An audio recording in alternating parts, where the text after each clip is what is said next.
भजन की ट्रेनिंग होती है, भजन का प्रशिक्षण होता है, लेकिन गाली देने की कहीं ट्रेनिंग नहीं होती है। और जो जितना कम पढ़ा लिखा है उतना ज्यादा स्पष्ट गाली देता है।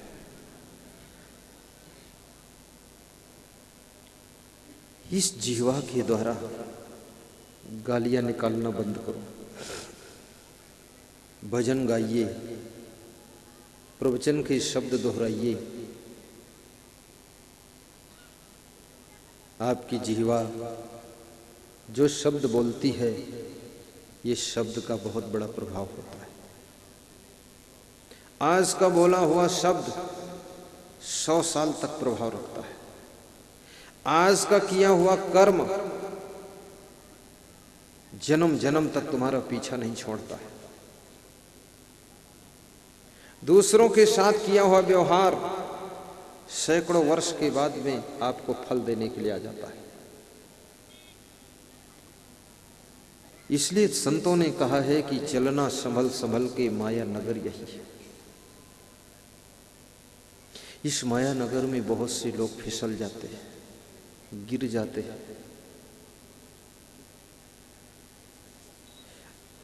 और यदि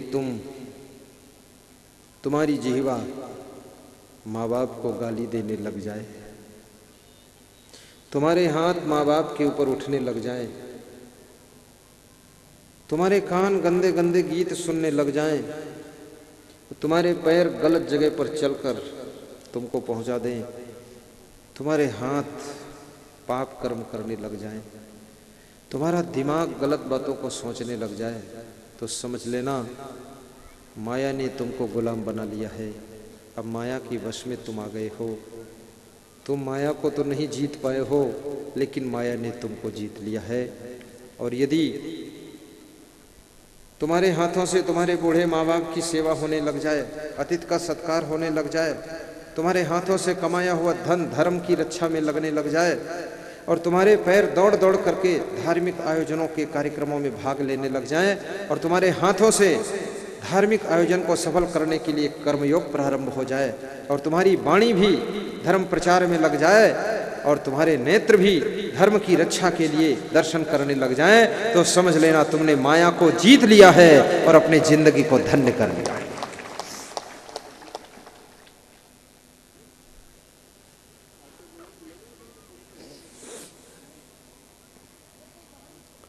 चलना संभल संभल के, गा दूं?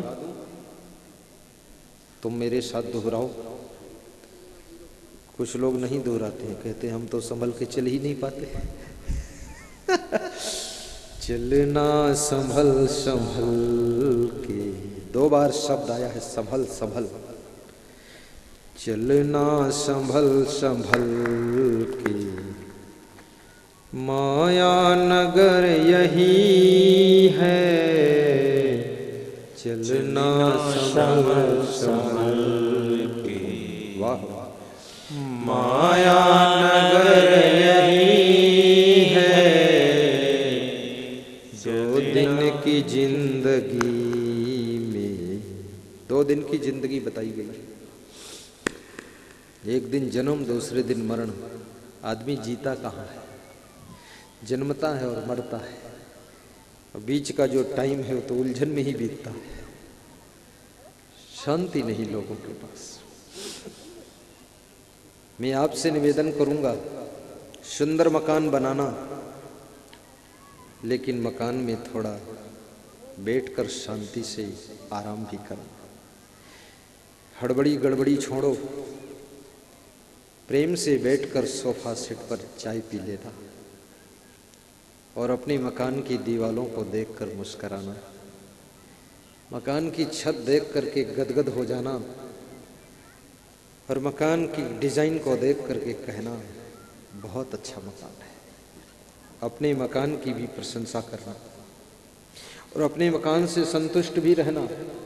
जैसी भी छोटी मोटी कुटिया हो, क्योंकि जहाँ जहाँ तुम संतुष्ट हो जाते हो वहाँ वहाँ से सुख शुरू हो जाता है, और अगर तुम स्वर्ग में भी संतुष्ट नहीं हो तो वहाँ भी दुख शुरू हो जाता है। इसलिए अपने शिवरी अपनी झोपड़ी में संतुष्ट थी तो वहाँ भी राम का दर्शन हो गया था। जहाँ संतोष है वहाँ सब हो जाता है।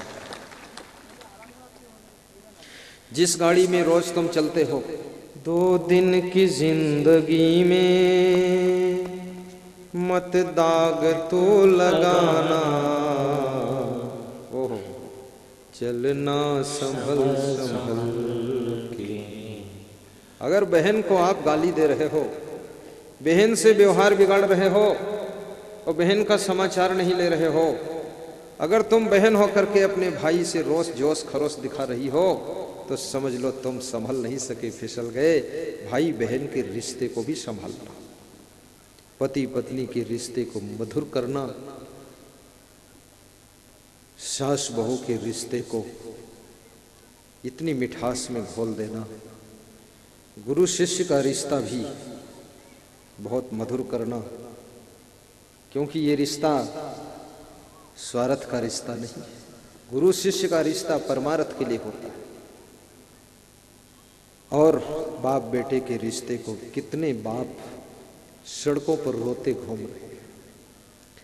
जब वो बेटा पैदा नहीं हुआ था तो हंसते घूम रहे थे, जब बेटा पैदा हुआ था खुश होते घूम रहे थे, और बेटे का बचपन था तो बड़े गीत गाते घूम रहे थे, और बेटा जवान हुआ तो बड़े गदगद हो गए थे, और बेटे की शादी हो गई, लाड़ी आ गई तो महाभारत घर में शुरू हो गई। अब सड़क पर रोते घूम रहे।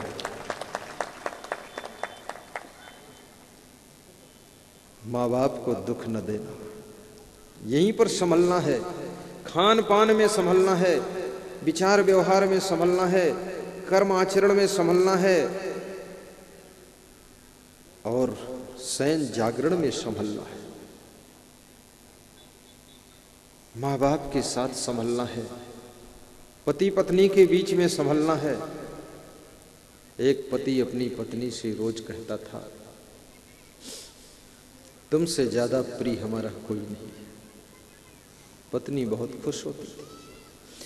एक दिन पति ने कहा, सच में कहूं तुम मेरी जान हो। तो पत्नी और ज्यादा खुश हुई कि मैं अपने पति की जान हूं, जब चाहूंगी तो जान निकाल दूंगी। कितने पतियों की जान निकाल भी दिया है पत्नियों ने। तो उसने कहा तुम मेरी जान हो। तो स्त्री ने कहा कि आप हमको बहुत मानते हो। बोले बहुत मानता हूं, लेकिन आज सच कह दूं, ये जो बात मैं तुमसे कहा हूं कि तुम मेरी जान हो, ये बात मैंने 10 स्त्रियों से और कह चुका हूं। अब ये संभलना नहीं हुआ, चलना संभल संभल के। धन के बीच में भी संभलना, किसी के पैसे चुराना मत, किसी का मोबाइल चुरा लेना, किसी का सिम चुरा लेना, चोरी से चुपके से मोबाइल रखना, गलत गलत जगहों से बात करते रहना, गंदी गंदी फिल्म देखते रहना,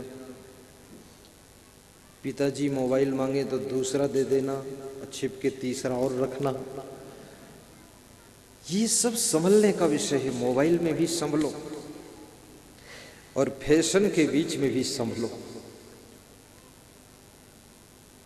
फैशन में अपना समय मत गवाओ, फैशन में बुद्धि भी ज्यादा खर्च मत करो, क्योंकि जिस शरीर को सजाने संवारने में तुम्हारा समय, धन और बुद्धि बर्बाद हो रही है, ये शरीर तो टिकने वाला नहीं है।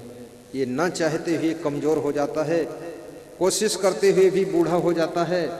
ये शरीर बहुत प्रयास करो तो भी बीमार हो जाता है। ये शरीर को लाख कोशिश करो लेकिन एक दिन मर जाता है। इस मरने वाले, बीमार होने वाले, कमजोर होने वाले, बूढ़े होने वाले शरीर के पीछे तुमने अपना अमूल्य समय गंवा दिया, बुद्धि गंवा दी, धन गंवा दिया। इस शरीर को बस इतना संभालो कि ये स्वस्थ रहे और मन मस्त रहे, और इस शरीर से इतने महान कार्य कर लो कि मरने के बाद भी इस दुनिया में तुम्हारा नाम चलता रहे।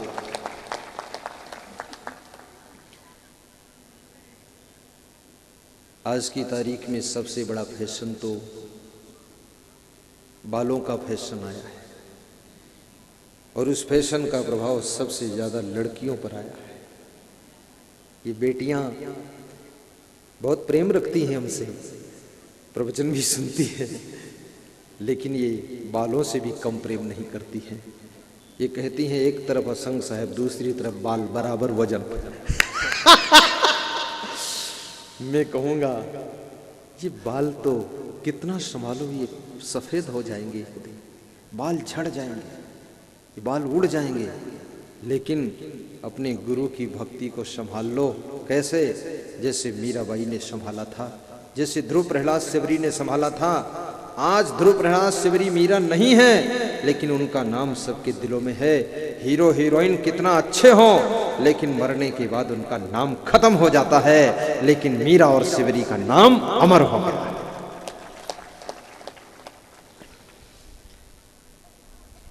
श्याम पिया मोरी रंग दे चुनरिया, श्याम पिया मोरी रंग दे चुनरिया, ऐसा रंग दे रंग नाही छूटे, ऐसा रंग दे रंग नाही छूटे, धोबिया धोए चाहे सारी उमरिया, श्याम पिया मोरी रंग दे चुनरिया, श्याम पिया मोरी रंग दे चुनरिया।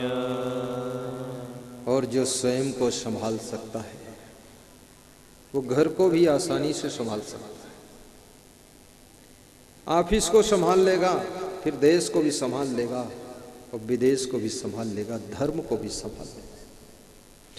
और जो स्वयं को ही नहीं संभाल पा रहा है वो घर क्या संभालेगा, ऑफिस को क्या संभालेगा, देश को क्या संभालेगा।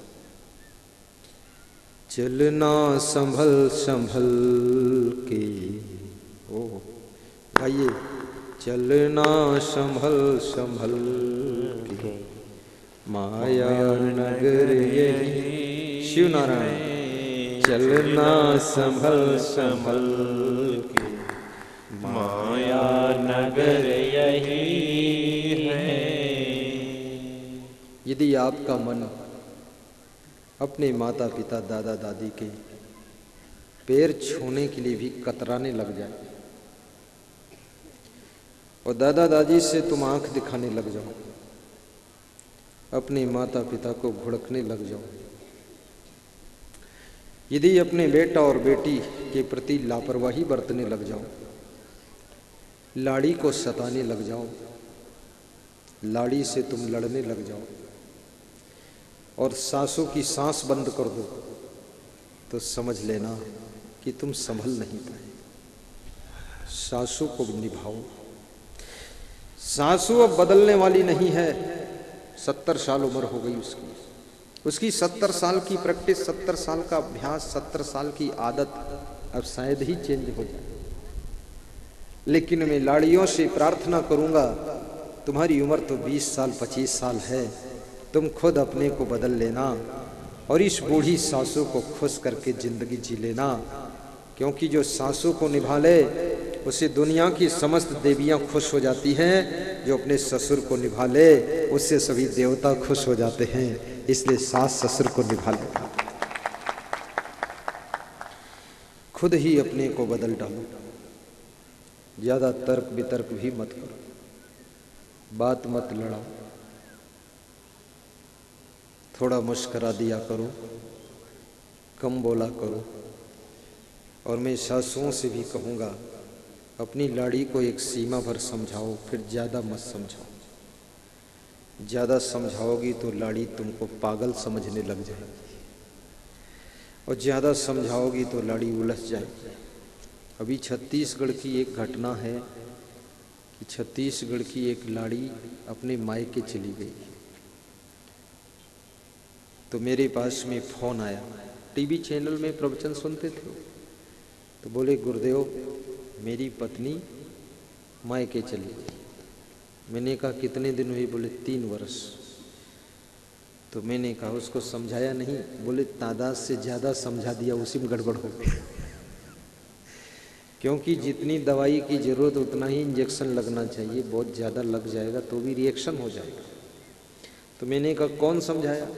अरे बोले वो मेरे पिताजी हैं ना, वो रामायण ज़्यादा पढ़े हैं, तो जब मेरी पत्नी को समझाते थे तो बार बार चौपाई सुनाते थे, मूर्ख हृदय नचेत। तो मेरी पत्नी उनकी रामायण की चौपाई सुनते सुनते इतना तंग हो गई। अब मैं अपने पिताजी को भी कुछ ज़्यादा नहीं बोल सकता, क्योंकि बोलूं तो वो कहते हैं कि तू अपनी पत्नी का गुलाम है, और न बोलूं तो मेरी पत्नी कहती है कि तुम मेरी रक्षा भी नहीं कर पा रहे हो, ये तुम्हारा बूढ़ा पिता जामवंत रोज गदा चला रहा। कम से कम इससे बचाओ तो सही, रोज चौपाई उल्टा पुल्टा सुना रहा। तो बोले ऐसा वैसा होकर वो चली गई। तो मुझसे उन्होंने कहा कि आप थोड़ा समझा दो। तो मैंने कहा फिर और उलझ जाएगा मामला, मैं भी नहीं समझाऊँ। बोले मैं ससुराल जा रहा हूँ, मोबाइल से बात कराऊंगा मेरी वाइफ को। मैंने कहा मैं तेरी वाइफ को जानता भी नहीं, कभी मिली भी नहीं, अनजान में कैसा उसका मूड है, कैसा नेचर है, और मैं कुछ बोलूँ तो और रिएक्शन हो जाए तो। बोले नहीं गुरुदेव आप बहुत सावधानी से समझाएंगे। तो वो गया ससुराल, मोबाइल से मुझसे बात कराने की कोशिश किया तो 7 दिन मोबाइल उठा ही नहीं। वो 4-6 दिन ससुराल पड़ा रहा, बात ही नहीं हो पाई। तो वापस लौट आया। जब फिर घर आया तो बात हुई, बोले गुरुदेव आपका तो मोबाइल ही नहीं उठा। तो मैंने कहा फिर जाओ ससुराल। तो फिर गया, तो मैं उठाया मोबाइल, किया बात, 10 मिनट समझाया उसको। तो स्त्री अपने मायके को आने को तैयार हो गई, लेकिन उसने कहा कि मेरे ससुर जी को समझा दो कि वह हमको रामायण की चौपाई न सुनाया करे।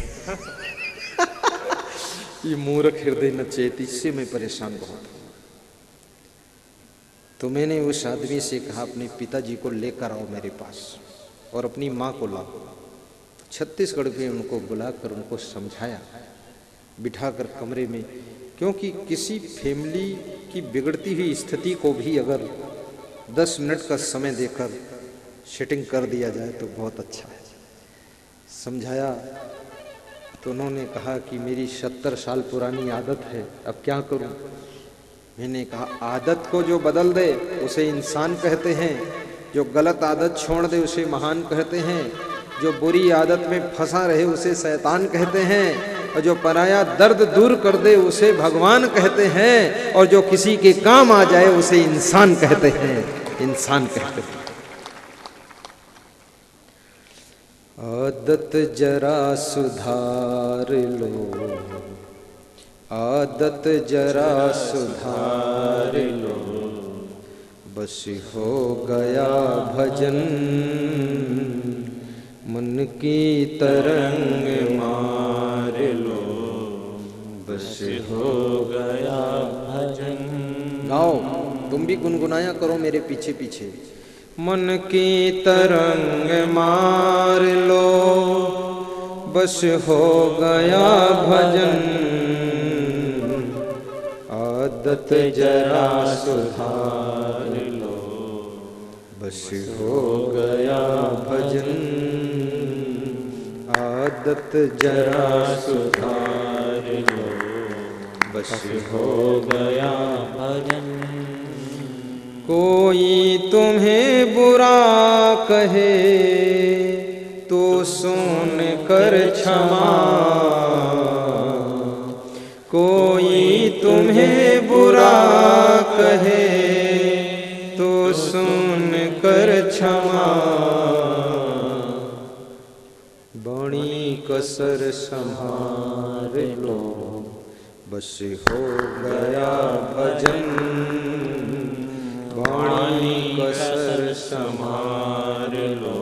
गाइए माताओं बहनों। हो गया भजन, आदत जरा सुधार लो, बस हो गया भजन। एक आदमी सत्संग में आता था, और ज्यों ही कथा शुरू होती थी त्यों ही सोने लग जाता था। और कथा का बहुत प्रेमी था और कथा में दान भी बहुत करता था, तो उसको कोई जगाता भी नहीं था, क्योंकि दानी है, ज्यादा जगाओ तो दान नहीं देगा। उसका प्रभाव था, फोर्स था। तो कथाकार तंग हो गया। 9 दिन की कथा थी, इसलिए मैं तो 2 ही दिन 3 दिन करता हूँ कि 2 दिन में कोई तंग नहीं कर पाएगा। 9 दिन मुकाबला फंस जाए तो तंग कर सकता है। कथाकार जब तंग हो गया तो उस बूढ़े आदमी के साथ एक छोटा बच्चा आता था। आदत की बात बता, छोटे बच्चे को कथाकार ने कथा के पश्चात बुलाया और उसको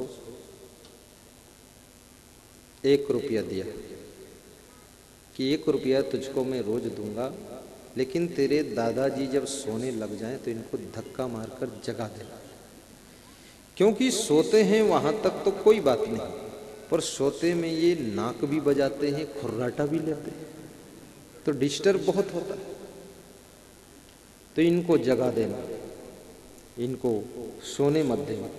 1 रुपया रोज दूंगा और तू 1 रुपये की टॉफी खा सकता है, 1 रुपये की बिस्कुट खा लेना, कुछ कर लेना। तो बाबा, उस बच्चे ने, उनका जो पोता था, नाती था, उसने धक्का मार दिया तो उसकी नींद टूट गई।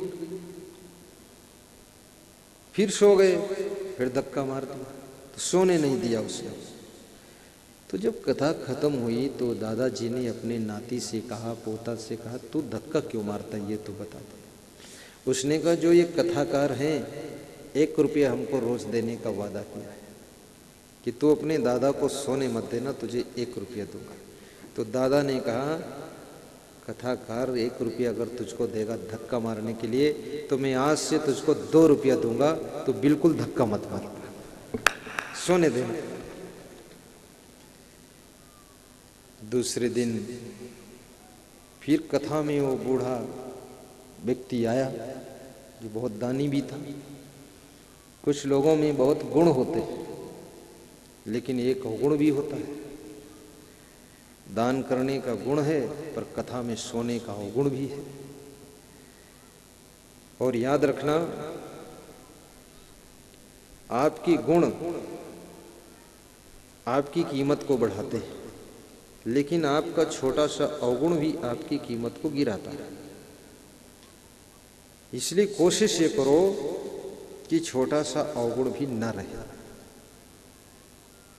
क्योंकि अवगुण ऐसे है जैसे नाव कितनी अच्छी हो, लेकिन नाव में यदि छोटा सा भी छेद है तो छोटा सा छेद बड़ी सी सुंदर नाव को डुबा सकता है। 1000 फूल कम है गला को सजाने के लिए, 1000 फूल कम है गला को सजाने के लिए, और एक अवगुण काफी है जिंदगी भर रुलाने के लिए, जिंदगी भर रुलाने के लिए। जब द्रौपदी रोती थी तो स्त्रियों ने पूछा, तो इतना क्यों रोती है? बोले, बस एक अवगुण, तादाद से ज्यादा बोलने का, वाणी पर ब्रेक नहीं था। दुर्योधन मेरा जेठ लगता था, उसको भी मैंने कह दिया कि अंधे के अंधे होते हैं, उसका फल आज भी भोग रही। कब बोला था और फल कब आ रहा है, इसलिए याद रखना, बोलने में भी सावधान रहो। किसी की तुम निंदा कर सकते हो, बुराई कर सकते हो, आलोचना कर सकते हो, अंड बंड बोल सकते हो, स्वतंत्र हो, लेकिन उस बोलने का जो रिजल्ट आने वाला है ना, उसमें तुम स्वतंत्र नहीं हो, रिजल्ट आपको प्राप्त हो जाए। इसलिए किसी की निंदा करने में भी सावधान रहना कृपया, क्योंकि जिस दिन उसका मूड घूमेगा तुम्हारा बहुत बड़ा नुकसान कर सकता है, और निंदा करने से तुम्हें फायदा कुछ होने वाला नहीं खास। तो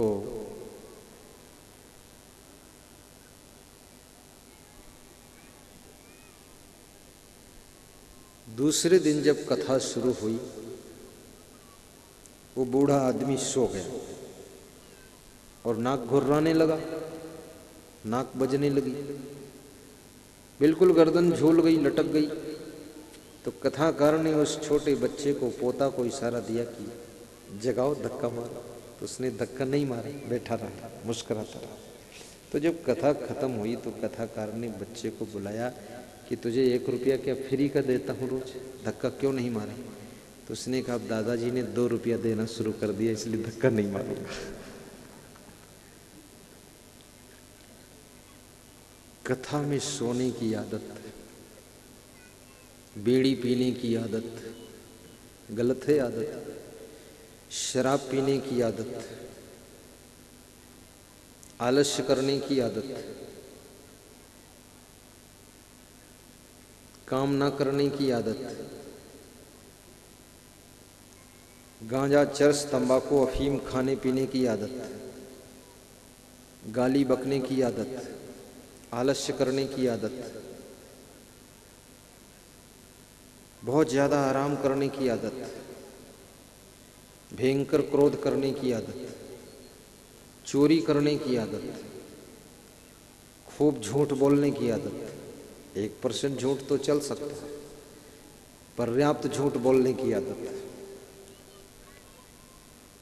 दूसरों की मजाक करने की आदत, जहाँ चुप बैठना चाहिए वहाँ बोलने की आदत, जहाँ बोलना चाहिए वहाँ चुप रहने की आदत, गंदगी करने की आदत, गाड़ी बहुत ज़्यादा स्पीड में चलाने की आदत, मरो मारो बचो बचाओ किसी तरह घर पहुँचने की आदत,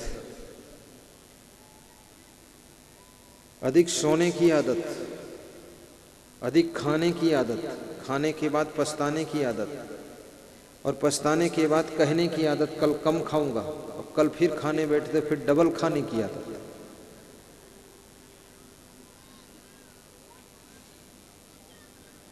फिजूल खर्ची करने की आदत, जहां धन खर्च करना चाहिए वहां कंजूस बनने की आदत, धर्म के लिए दान देना चाहिए तो वहां बिल्कुल न देने की आदत, शराब के लिए 1000 का नोट निकालने की आदत। ये सब आदतें इंसान को कमजोर करती हैं। अच्छी अच्छी आदतों को बनाइए, सेवा करने की आदत बनाइए, सफाई रखने की आदत बनाइए। अभी मैं लखनऊ में एक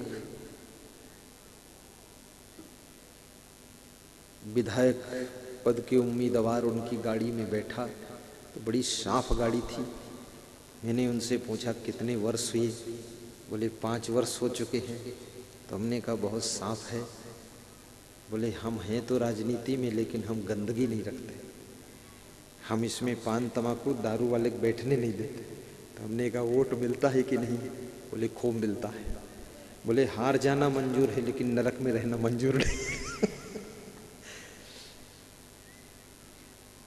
5 साल पुरानी गाड़ी फॉर्च्यूनर चमचमा रही थी उनकी। सफाई शुद्धता की आदत बनाई, लोगों से प्रेम करने की आदत बढ़ाई, अपने घर में गम खाने की आदत बनाई, सहनशीलता की आदत बनाई, सहयोग करने की आदत बनाई। अच्छी अच्छी आदतें तुम्हारे भीतर की बुरी आदतों को निकाल कर फेंकने में मदद करती हैं। अच्छी आदतें सुख देती हैं और गलत आदतें दुख देती हैं। और मनुष्य एक ऐसा पुतला है जो कोई न कोई आदत तो रखता ही है, इसलिए अच्छी आदत बना लो। इसमें कितने लोग बैठे हैं कह रहे थे गुरुजी हम रोज़ 9 बजे रात में आपका प्रवचन सुनते हैं, उसके सुने बिना हम सोते नहीं। अभी आदत उनकी हो गई, अच्छी आदत है। अच्छी आदत आपको बहुत सुख देगी।